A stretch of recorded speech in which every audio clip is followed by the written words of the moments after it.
This is a quick 10-minute drawing I did for another video, but I thought it would be good to experiment using some sketch markers to add value, to add lights and darks to this scene. So let me show you in real time the difference applying the markers made and how I went about doing it for a scene such as this, where values, lights and darks, are a very important part of discerning the overall structure that we're looking at, particularly the three-dimensionality of it. Now, for the ink tone, I'm using Copic sketch markers, the brush end. I'm using 6 different variations of shade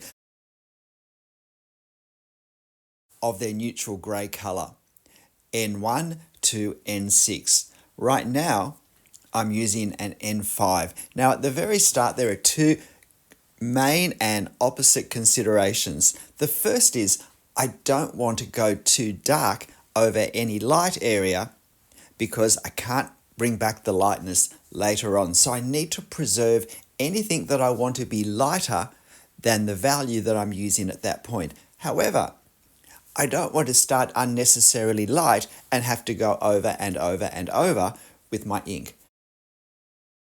That's time-consuming, it's expensive in ink, and the paper can start to wear away and come to bits if we put too much liquid in the one place. They're the 2 opposite ends of my thinking that I need to balance as I do this. Now, I decided already that I was going to use N6 for my darkest values, and that's a helpful thing to do at the very start. So therefore, for a lot of this, I knew I'd be using N5 to pull back, and that's what I'm using at the moment. N5 for these darkest areas in the vaulted ceilings, and for some of the other darker values that we have here. The other thing to bear in mind is that from a distance effect point of view, that darker values come forward and lighter ones go back. So even where we have dark values in the far background, that might in life look pretty much the same as closer ones. Generally, we want to try and make them a bit lighter than the darkest values in front, just to help push them back and let the darker ones closer to us come forward. At this stage though, it's important to try and cover as much as we can fairly rapidly, but without blundering over areas we need to leave lighter. So I've now got an N4, which I'm using now just to do the ribs of this forward section, because I do want them to be a little bit lighter, or at least one surface of them. I'm going to come over with the N6 for some of the darker, the shadowed areas of the ribs a bit later in the drawing. So now I'm actually looking at my reference and trying to see where are the darkest values while I've got this 5 now in my hand again. Where are the darkest values? What do I want to cover now confidently so it will help me read the other values later? And a very important consideration applying value is that we understand value, how light or dark it is, in relation to the values around it. And so it's not so much what's the actual value, what's the number of the pen, whether it's N1 or N2 or N3, that's as important as what values on the paper are going to be around it, because they will also influence how we perceive it. And so I'm leaving areas where there's obvious light or daylight coming through, quite white at the moment. I'm doing the darker values first, the ones I can confidently do dark, but then I'm hanging back till I've created more of an effect so I can read those lighter areas better. So with this underside, I'm coming round with a 3 and a 2 and a 1, just gradating those values as the light has more impact. At some point too, it's very helpful to start getting rid of all the little bits of flecks of white still showing through areas of value, even if it's just with a relatively light value, because they also start to mess with our perception, with our visual perception of the darker areas. So we're probably coming into the starting to refine. We've pretty roughly blocked out a lot of the darkest values and preserved areas that we want to come back with a little more consideration, perhaps a little more subtlety in the values that we use for those. Now, just doing these shadows, from memory it's N4 for this closest shadow I'm doing now, and I used N3 for the shadow further back. And as I mentioned before, in the reference, they're pretty much the same value. But to do a darker shadow forward and a slightly lighter one further back helps create the sense of distance. So now with the N6, I'm doing the darker section of the ribs where they're in shade from this light source.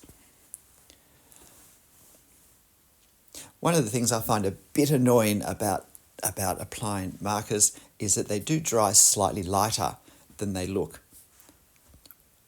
The wetness just gives it a little bit of darkness, which can be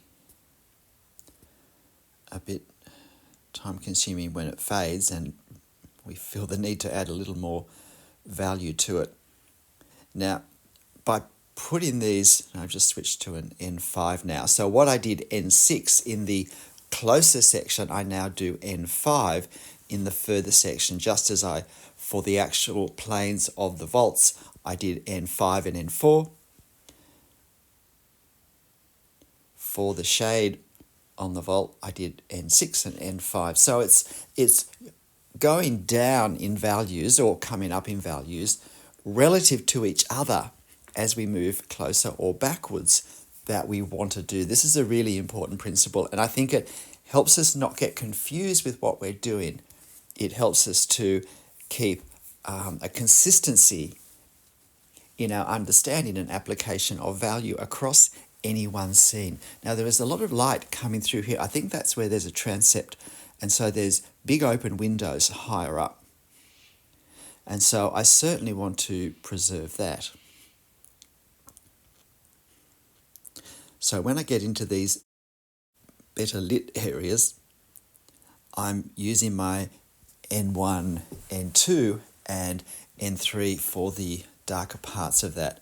There is an N0, but I haven't really used it in this drawing because it doesn't always show up well on camera.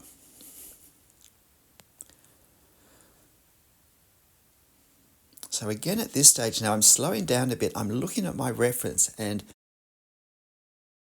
trying to imagine the colour gone and just seeing it as value, as black and white, and working out, well, which bits are a bit darker and a bit lighter, because I also want to create variation, even in a relatively light area, both for interest and to help see what's happening, and also playing with the sense of distance that we're wanting to create as well.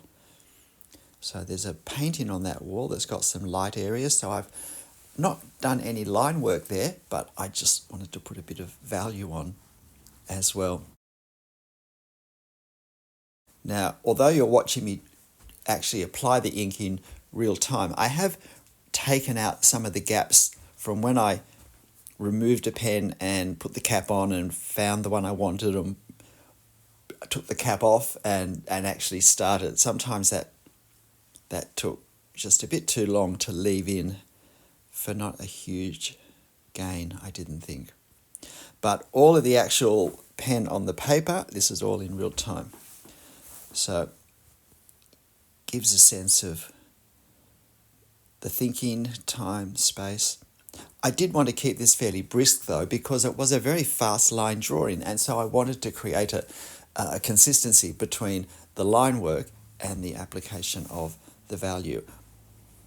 There's no point trying to be more precise applying the value than we have been with the line work. Although sometimes, especially if there's a very dark value being put on, we can correct lines that perhaps aren't quite straight we can apply our value so that it's straight, and that will probably, in most cases, override visually what we perceive.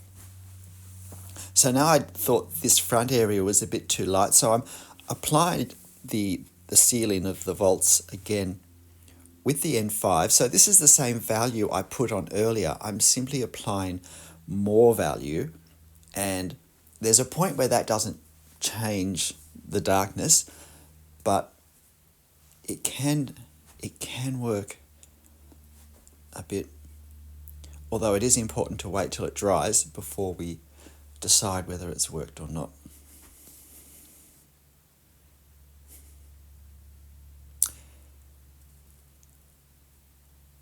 I saw that dark section on the right and thought, well, I don't want that, so I'll try and fill in the value a bit. But there is a little more light on the left-hand side of the volts than on the right-hand side. So I'm also trying to allow for that as well. And again, we're now just looking at the areas, thinking, are there any flecks of white where I don't want them? Have I captured too much light in parts? And that can be as problematic as not capturing enough. Because it's as we, if you like, turn down the lights in all the areas that genuinely do have that darker value, that the actual areas that we let stay lit, for want of a better expression, that we don't make darker, they look brighter. So we can really enhance the effectiveness of our lit areas by going as dark as we can in all the other areas and not leaving unnecessary lightness in areas that shouldn't be there, which will detract from the impact of the areas that should be lit. And so this is a little bit slower now, and I'm looking at the reference in between picking up the pens a little more carefully.